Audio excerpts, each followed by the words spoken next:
राधे राधे। हरे कृष्णा। आज हम इस वीडियो में आपके लिए करवा चौथ व्रत की संपूर्ण कथा लेकर आए हैं। बहुत समय पहले की बात है।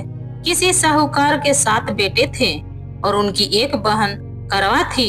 सभी सातों भाई अपनी बहन से बहुत प्यार करते थे, यहाँ तक कि पहले उसे खाना खिलाते थे, फिर स्वयं खाना खाया करते थे। एक दिन जब करवा चौथ का व्रत आया तो करवा अपने ससुराल से मायके आई हुई थी। शाम को जब भाई खाना खाने बैठे तो अपनी बहन से भी खाने का आग्रह करने लगे, लेकिन बहन ने बताया कि आज उसका करवा चौथ का निर्जला व्रत है और वह खाना चंद्रमा को अर्घ्य देकर ही खाएगी। अपनी बहन को भूखा प्यासा से व्याकुल देखकर सबसे छोटे भाई ने पहाड़ी पर जाकर एक दीपक जला दिया और उसे चलने की ओर पोट में रख दिया। वापस आकर अपनी बहन से कहने लगा, बहन चांद निकल गया है, तुम अर्घ देकर खाना खा लो। करवा भागी भागी अपनी भाभीियों के पास गई और कहने लगी, भाभी चलो चांद निकल गया, अर्घ देकर खाना खाते हैं। भाभी सारी बातें जानती थी। वह बोली, नहीं अभी आपका चांद नहीं निकला है, आप अर्घ देकर खाना खा लो, हमारा चांद निकलने से अभी समय है। करवा भोली भाली भाभीियों की यह बात नहीं समझ पाई और चांद को अर्घ देकर खाना खाने बैठ गई। जैसे ही पहला निवाला तोड़ा तो उसे छींक आ गई, दूसरा निवाला तोड़ा तो उसमें बाल निकल आया और तीसरा निवाला तोड़ा तो उसके ससुराल से खबर आई कि जैसे भी हालत में है तुरंत अपने ससुराल पहुँचो।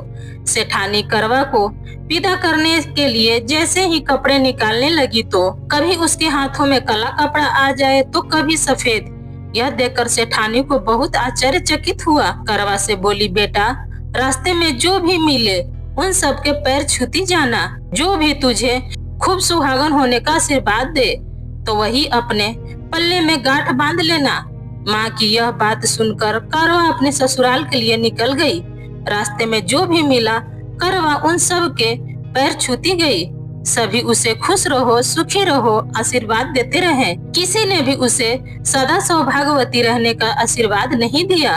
अब करवा जैसे ही अपने ससुराल में पहुंची तो घर के आंगन में छोटी ननद खेल रही थी। करवा जैसे ही ननद के पैर छुए तो वो बोली, खुश रहो सुखी रहो पूरे सुहागन रहो, दूधो नहाओ पूतो फलो। छोटी ननद के ऐसे आशीर्वाद देते ही करवा ने अपने पल्ले पर गांठ बांध ली। जैसे ही वो अंदर गई तो देखती है कि आंगन में उसके पति का शव रखा था और उसे ले जाने की तैयारी की जा रही थी। यह देखते ही करवा रोने लगी, विलाप करने लगी और कहने लगी, मैं इन्हें कहीं नहीं ले जाने दूंगी, इन्हें कहीं मत लेकर जाओ। जब कोई भी उसकी बात नहीं मानता तो वो बोली, मैं इनके साथ चलूंगी। सभी ने विचार किया, साथ में ले चलते हैं इसको भी। साथ में करवा शमशान घाट पहुंच गई। जब पति के अंतिम संस्कार का समय हुआ तो वो बोली, इन्हें नहीं जलाने दूंगी। सब कहने लगे, पहले तो अपने पति को खा गई, अब उसकी मिट्टी की खराब कर रही है। लेकिन करवा ने किसी की नहीं सुनी। सभी लोगों ने आपस में विचार विमर्श किया और उसको शमशान में ही एक झोपड़ी डलवा दी। उस झोपड़ी में करवा अपने पति को लेकर रहने लगी। अब करवा सुबह शाम अपने पति की साफ सफाई करती और उसके पास बैठी रहती थी। सुबह शाम छोटी ननद आकर उसे खाना पीना देकर जाया करती थी। अब वह हर महीने की चौथ का व्रत करने लगी। व्रत करती, चंद्रमा को अर्घ्य देती और जब पूजा करने बैठती तो चौथ माता प्रकट होकर कहती, करवो ये करवा घड़ बुखारी, करवो ले भाई की प्यारी, करवो लो तो करवा। उनसे अपना सुहाग मांगने लगती। हर महीने की चौथ माता उससे कहती, तेरा सुहाग हमने नहीं, सबसे बड़ी चौथ माता ने लिया है, उनसे अपना सुहाग मांगना है। ऐसे करते करते आश्विन चौथ आई तो करवा उनसे कहने लगी, माता मैं 12 महीने से यहाँ बैठी चौथ का व्रत कर रही हूँ, अब तो मुझे मेरा सुहाग वापस लौटा दो।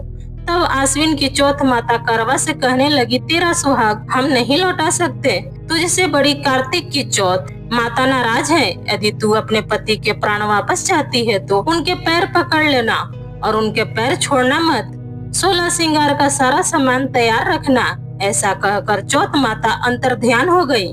जब कार्तिक की बड़ी चौथ आई तो करवा ने अपनी छोटी ननद से 16 श्रृंगार का सुहाग का सारा सामान मंगवाया। जब ननद ने जाकर माँ को यह बात बताई तो सास बोली, पागल हो गई है, जो मांगती है दे आओ। छोटी ननद सुहाग का सारा सामान लाकर करवा को दे देती है। अब वह करवा चौथ का व्रत रखती है, चंद्रमा को अर्घ देती है और जैसे ही जोत करती तो चौथ माता उसके सामने प्रकट हुई और कहने लगी, कर बोलो करवा लो, घनी बुखारी करवा ले, 7 भाइयों की प्यारी करवो ले, दिन में चांद उगाने वाली करवो ले। तब उसने उनके पैर पकड़ लिए और बोली, माँ मेरा सुहाग मुझे वापस लौटा दो। आओ यह सुनो चौथ माता की बोली, अरे तू तो बहुत भूखी है, 7 भाइयों की प्यारी है, तुझे सुहाग का क्या काम है? तो करवा कहने लगी, नहीं माता, मुझसे बहुत बड़ा पाप हो गया है, मेरे सुहाग को मुझे लौटा दो। माता मैं आपके पैर तब तक नहीं छोड़ूंगी जब तक आप मेरा सुहाग वापस नहीं लौटा देती। यह सुनकर चौथ माता ने करवा से एक एक कर सुहाग का सारा सामान मांगा। करवा उन्हें सारा सुहाग का सामान एक एक करके देती गई। तब चौथ माता उससे कहने लगी, तुझे जरूर व्रत करने की सारी विधि सब बात कोई समझा के गया है। तो करवा कहने लगी, माता मुझे तो हालात ने सब कुछ समझा दिया है, आप बस मेरा सुहाग मुझे वापस लौटा दो। तब चौथ माता ने अपनी आंखों से काजल निकाला, उंगलियों से मेहंदी और मांग से सिंदूर निकालकर उसे करवे में घोल दिया और उस जल से उसके पति को छींटा लगाया। छींटा लगाते ही उसका पति जीवित हो गया। जाते जाते चौथ माता उसकी झोपड़ी पर लात मार गई, जिससे कि उसकी झोपड़ी महल में बदल गई। करवा के सब सुख आनंद हो गए। शाम को जब छोटी ननद भाभी के लिए खाना लेकर आई तो देखती है कि भाभी की झोपड़ी तो कहीं है ही नहीं, उसी जगह पर एक बड़ा सा महल खड़ा है। उधर करवा खिड़की में बैठी छोटी ननद के आने की प्रतीक्षा कर रही थी। छोटी ननद को आता देख करवा दौड़ी दौड़ी उसके पास गई और कहने लगी, देखो बाईसा, आपका भाई जीवित हो गए, घर आओ और माता जी से कहो कि गाजे बाजे के साथ हमें लेने आए। छोटी ननद दौड़ी दौड़ी माँ के पास गई और कहने लगी, माँ भाई जीवित हो गया। माँ कहने लगी, अब तक तो तेरी भाभी का ही दिमाग खराब था, अब तेरा भी उसके साथ साथ दिमाग खराब हो गया है। तो वह बोली, नहीं माँ, मैंने अपनी आंखों से देखा है, भाई जीवित हो गया है। यह सुन माँ और बेटी दोनों गाजे बाजे के साथ अपने बेटे और बहू के पास पहुँचे।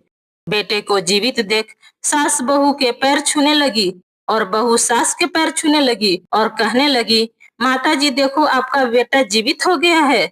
सास बोली, बहू मेरा बेटा नहीं, तेरा पति जीवित हो गया है, मैंने तो साल भर पहले ही इसका अंतिम संस्कार कर दिया था, यह तो तेरे भाग्य से वापस आया है। हे चौथ माता, जैसे पहले साहूकार की बेटी के साथ करी वैसे किसी के साथ मत करना और बाद में जैसे करवा के पति को लंबी आयु दी वैसे इस कथा को कहने वाले और सुनने वाले सबको देना। तो ये मेरा वीडियो बस यहीं तक का था। कैसा लगा आपको मेरा वीडियो, ये बताने के लिए कमेंट्स बॉक्स में जरूर कमेंट करिएगा। अगर आपको मेरा वीडियो पसंद आता है तो प्लीज आप मेरे वीडियो को एक लाइक कर दीजिएगा। चैनल पर पहली बार आए हैं तो चैनल को पक्का सब्सक्राइब कर दीजिएगा, क्योंकि दोस्तों आपका एक लाइक हमें बहुत हिम्मत और प्रेरणा देती है आगे की वीडियो बनाने के लिए। फिर मिलती हूँ एक नए वीडियो के साथ, तब तक जहाँ भी रहिए खूब खुश रहिए, स्वस्थ रहिए। धन्यवाद।